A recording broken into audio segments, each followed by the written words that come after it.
안녕하세요. 사하남, 사무엘하를 읽어주는 남자. 자, 이 시간에는 사무엘하 11장, 12장 두 장만 다루도록 하겠습니다. 여러분, 다윗 인생의 후반부에 어두운 그림자가 짙게 드리워지는데 바로 이 두 장이 그런 내용들을 담고 있습니다. 자, 그래서 시편 51편을 좀 곁들여서 두 장만 다루도록 그렇게 하겠습니다. 여러분, 사무엘하 1장부터 10장까지 거칠 것이 없었던 다윗의 승승장구라고 할 수 있죠. 한마디로 다윗의 리즈 시절이라고도 할 수 있습니다. 자, 그런데 11장부터 상황이 급변합니다. 자, 여러분 좀 자세하게 한번 살펴보도록 하죠.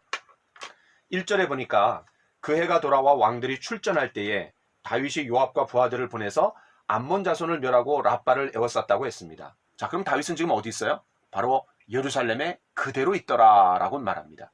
그러니까 부하들이 생명을 걸고 전쟁터에 있을 때 이 왕은 혼자 노닥거리고 있었던 거예요. 또 하나, 그 해가 돌아와 왕들이 출전할 때, 그러니까 마땅히 있어야 할 자리에 있지 않는 어떤 무책임한 왕의 모습을 볼 수 있죠.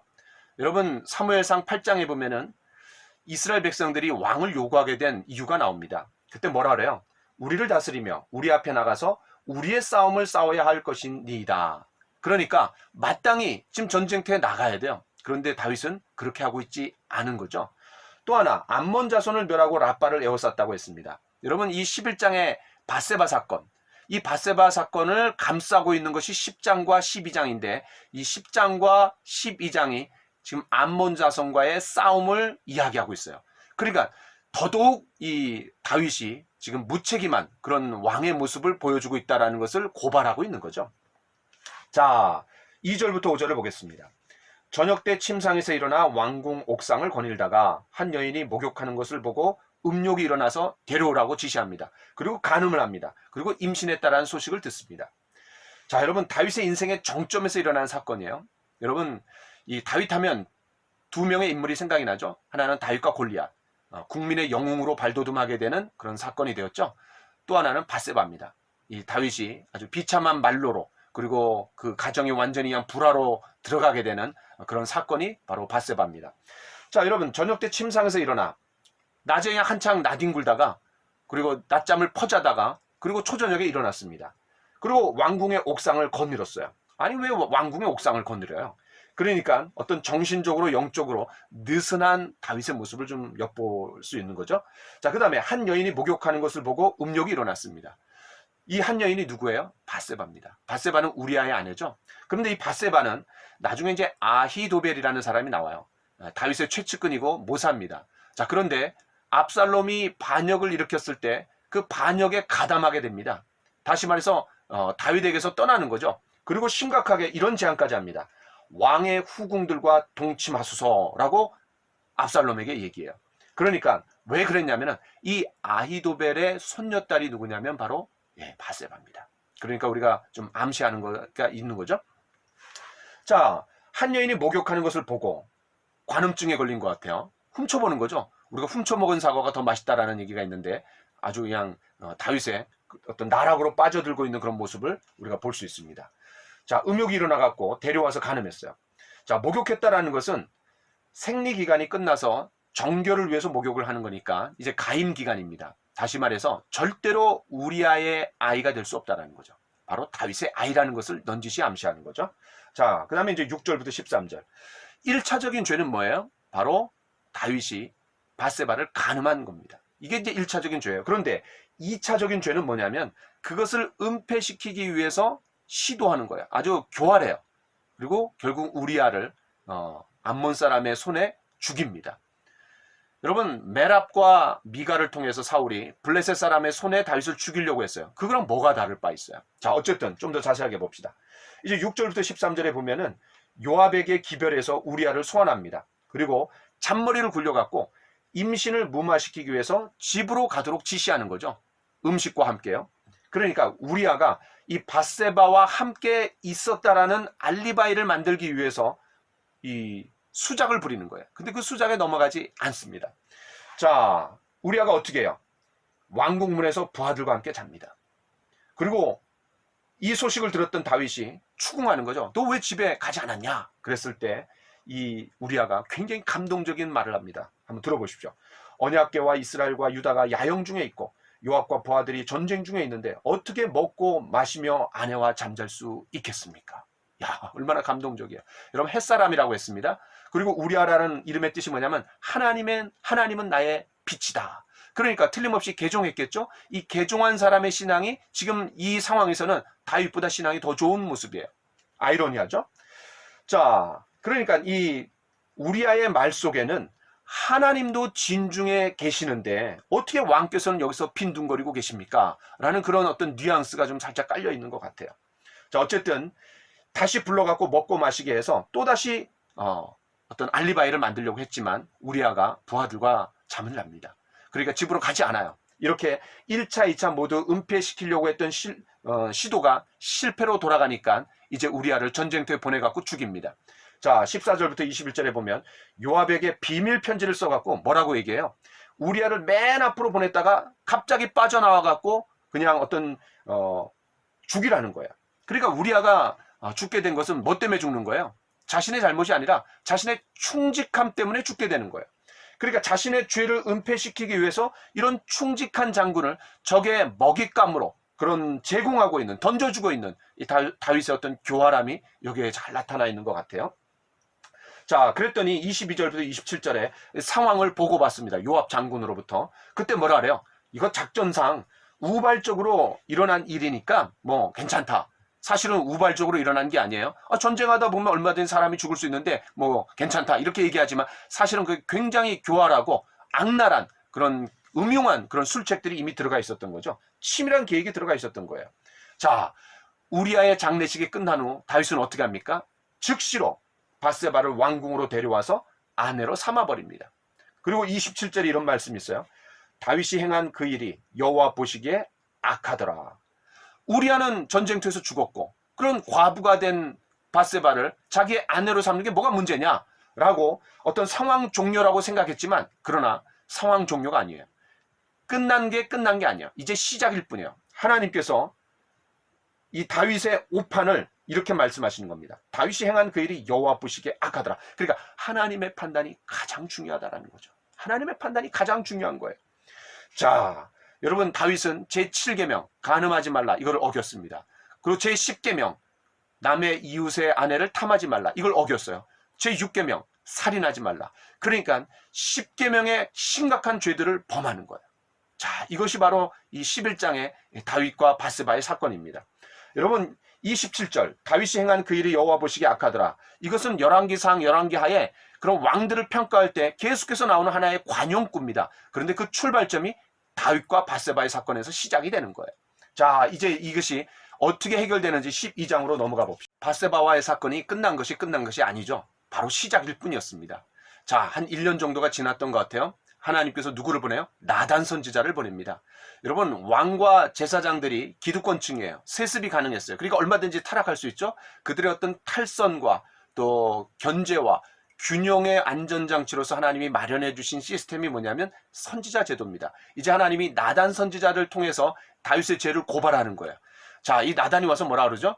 왕이시여, 한 마을에 부자와 가난한 자가 있습니다. 이 부자는 심히 소와 양떼가 많았고 그 다음에 가난한 자는 너무나 가난해서 암양 새끼 하나밖에 없었습니다. 그러나 너무나 사랑한 나머지 잠잘 때도 품고 자고 또 자녀들하고 같이 식사도 하고 그야말로 딸처럼 여겼습니다. 그런데 이 부자의 집에 손님이 찾아왔는데 부자가 자기 재산 중에서 소와 양떼를 잡은 것이 아니라 가난한 자의 암양 새끼를 빼앗아다가 대접을 했습니다. 자, 이 얘기를 듣고 다윗이 어떻게 판결을 해요? 자, 이렇게 말합니다. 다윗이 듣고 노하여 여호와의 살아계심을 두고 맹세하노니 이 일을 행한 그 사람은 마땅히 죽을 자라. 그 양새끼를 4배나 갚으라. 당신이 바로 그 사람이라고. 야, 아주 매몰차게 얘기하는 거예요. 자, 여기서 4배나 갚으라 그랬어요. 그 말한 그대로 다윗은 어떻게 됩니까? 바세바와의 사이에서 낳은 아이가 죽습니다. 자, 그리고 자신의 딸 다말이 배다른 그 형제 암논에게, 그러니까 다윗의 첫째 아들이 암논이에요. 암논에게 강간당해요. 그리고 암논이 죽습니다. 누구한테요?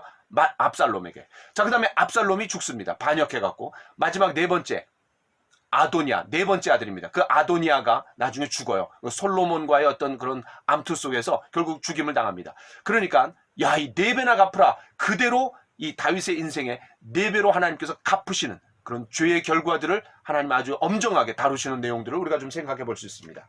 자, 어쨌든 당신이 그 사람이다. 생명을 걸고 책망했어요. 자, 그때 하나님께서 계속해서 이렇게 또 책망하시죠. 사울의 손에서 내가 너를 구원해 줬다. 네 주인의 집을 주고 내 주인의 아내를 주고 이스라엘과 유다를 다 맡기지 않았냐? 하나님 다 주셨다라는 거죠. 그런데 어째서 하나님의 말씀을 업신여기고 나보기에 악을 행하였느냐? 여러분, 사무엘상 15장에서 사울이 하나님의 마음에서 폐위됐을 때도 어떤 사건이에요? 그렇죠. 바로 아말렉을 진멸하라 그랬는데 하나님의 말씀을 어겼어요. 그래서 사무엘이 뭐라 그래요? 당신이 하나님의 말씀을 버려서 하나님도 당신을 버리게 됐다고. 그러면서 당신의 이웃에게 이 왕위를 넘겨주겠다고 그렇게 얘기하지 않았어요? 그러니까 이 사울의 상황과 다윗의 상황이 비슷하게 가는 거예요. 자, 그 다음에 또 하나님 매몰차게 이렇게 말씀하십니다. 네가 암몬 사람의 칼로 우리아를 죽이고 그의 아내를 빼앗았도다. 그러니까 이 다윗의 가장 잘못이 뭐예요? 바로 암몬 사람의 칼로 우리아를 죽이고, 여러분, 사울 왕이 자신의 딸 메랍과 미가를 동원해갖고 자신의 딸들을 동원해갖고 다윗을 죽이려고 할 때 직접 죽이지 않고 블레셋 사람의 손을 빌어서 죽이려고 했어요. 그런 모습하고 뭐가 다를 바가 있어요. 자, 그 다음에 이제 내가 나를 업신여기고 우리아의 아내를 빼앗아 내 아내로 삼았은즉 칼이 내 집에서 영원토록 떠나지 아니하리라. 내가 내 집에 재앙을 내리고 내 눈앞에서 내 아내를 빼앗아 이웃에게 줄 것이고 백주에 동칠하리라. 너는 은밀히 행하였으나 나는 백주에 이 일을 행하리라. 네 가지로 아주 대조적으로 얘기해요. 첫 번째는 칼이 네 집에서 떠나지 않을 거다. 그런데 암몬 사람의 칼로 네가 죽였다. 그 다음에 우리아의 아내를 빼앗았다. 근데 네 아내를 내가 빼앗을 거다. 나중에 이제 아히도벨이 얘기했던 그런 백주 대낮에 왕의 후궁들을 동침하소서라고 얘기했던 그 내용하고 이제 연관성이 있는 거예요. 그 다음 세 번째는 뭐냐면 내 눈앞에서 이런 일들이 일어날 거라는 거예요. 하나님 목도하시는 눈앞에서 그랬듯이 네 눈앞에서 그런 일들이 일어날 거다. 마지막 네 번째 뭐예요? 너는 은밀히 행했지만 나는 백주 대낮에 다 사람들이 보는 앞에서 그런 일들을 행할 거라는 거예요. 야, 하나님 얼마나 엄히하세요.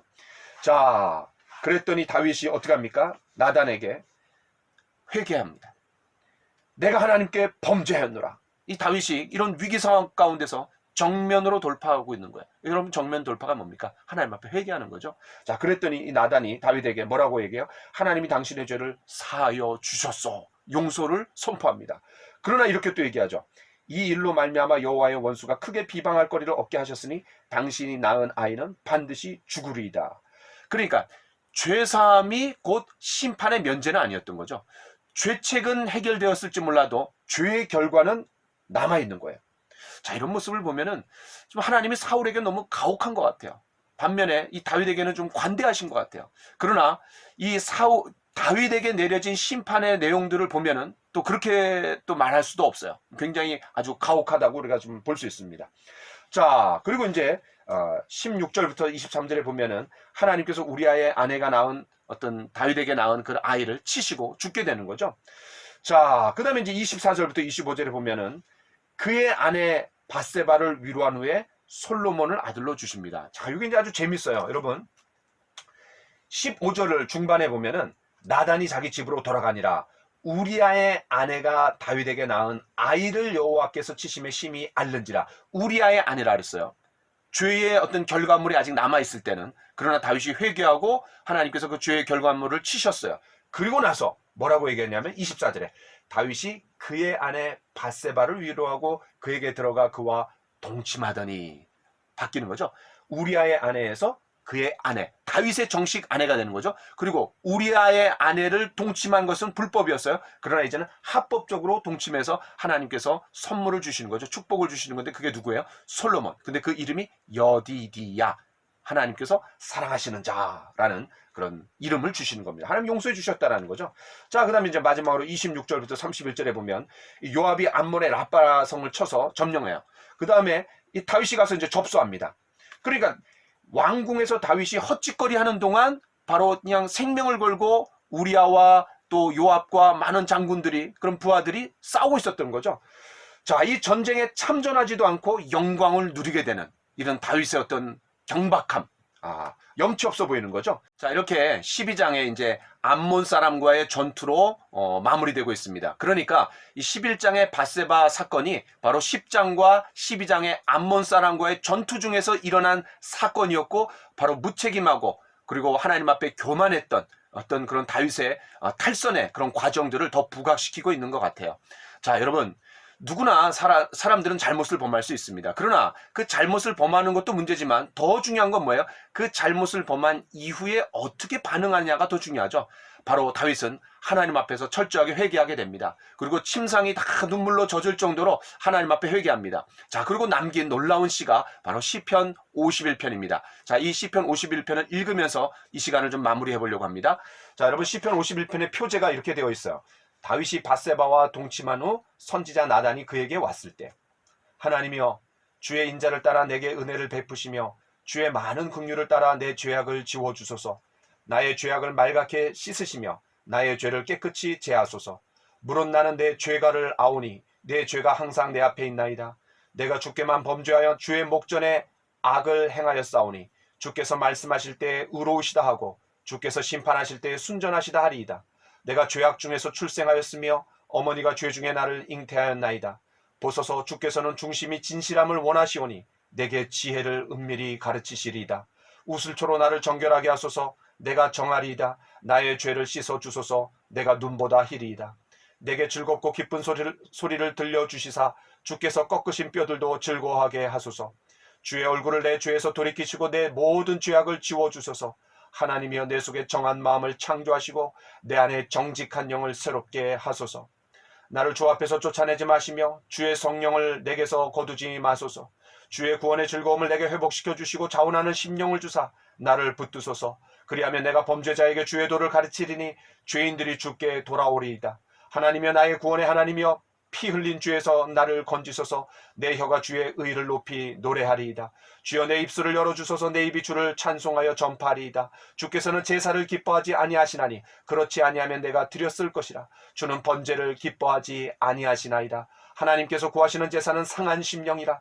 하나님이여, 상하고 통회하는 마음을 주께서 멸하지 아니하시리이다. 주의 은택으로 시온의 선을 행하시고 예루살렘 성을 쌓으소서. 그때에 주께서 의로운 제사와 번제와 온전한 번제를 기뻐하시리니 그때에 그들이 수소를 주의 제단에 드리리이다. 예, 이 시편 51편이 이런 밧세바와의 사건에서 얼마나 고통스럽고 힘든 과정, 그리고 회개했지만 그런 과정들이 얼마나 참 힘들었는지, 상하고 또 고통스러웠는지, 이런 내용들을 좀 잘 보여주는 것 같습니다. 자, 여러분, 이렇게 하면서 우리 다윗의 그런 이야기를 여기서 마무리하도록 하겠습니다. 감사합니다.